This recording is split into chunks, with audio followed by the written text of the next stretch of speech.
إيه هو الزواج الصح؟ يعني إيه الرجل رأس المرأة؟ هل الرجل هو الرئيس والمرأة هي المرؤوس؟ وإيه هو علاج صدمة ما بعد الزواج؟ الزواج المسيحي مش مجرد عقد بين اتنين، ده سر كنسي بيجمع الرجل والمرأة وبيجعلهم جسد واحد على مثال المسيح والكنيسة. المسيح هو الرأس والكنيسة هي الجسد. طب يعني إيه الرجل هو الرأس والمرأة هي الجسد؟ ده مش معناه أبدا إن الرجل هو الرئيس والمرأة هي الموظف. ده مجرد تشبيه بيوضح إن الرجل والمرأة متكاملين مع بعض. الرجل الرأس مش يعني إن هو يتحكم ويقود بالطريقة اللي بنشوفها في الشركات. المرأة الجسد مش معناها إن تابعة أو مرؤوسة، هما الاتنين جزء واحد. بولس الرسول بيقول الرجل هو رأس المرأة كما أن المسيح هو رأس الكنيسة وهو مخلص الجسد. يعني على الزوجين فهم دورهم وتكاملهم في الحياة الزوجية.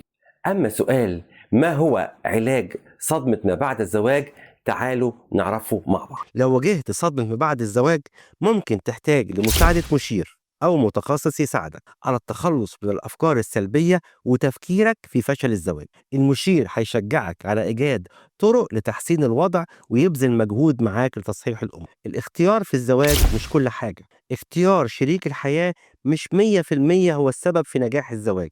الاختيار الجيد بيشكل 25% من نجاح العلاقة، أما ال75 الباقيين فبيبقى جهد متواصل من الزوجين عشان نجاح الزواج. حتى لو الاختيار ما كانش مثالي، جهد الطرفين معا هو اللي بيخلي الزواج ينجح. الجهاد المشترك والصلاة من أجل نجاح الزواج. لو ما فيش مجهود من الطرفين من أجل نجاح الزواج، الزواج مش هينجح. المجهود ده بيشمل العلاقة مع ربنا والتوبة والاستجابة للروح القدس، وأهم حاجة هي الصلاة المشتركة. الاختلافات في الزواج، لازم الزوجين يتعلموا إن الاختلاف فرصة للاكتشاف. الاختلاف فرصة للاكتشاف، مش إن الاختلاف فرصة للخناق.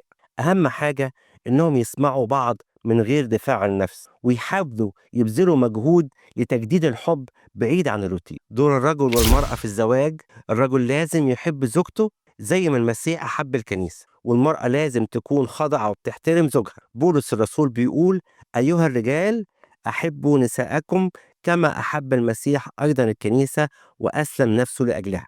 الختام: الزواج مش بس مسألة حب، دي شراكة متكاملة بين الرجل والمرأة. لو فهمنا دورنا وعملنا مع بعض بكل الحب وتفاهم، هنقدر نتجاوز صدمة ما بعد الزواج ونبني علاقة قوية وصحية.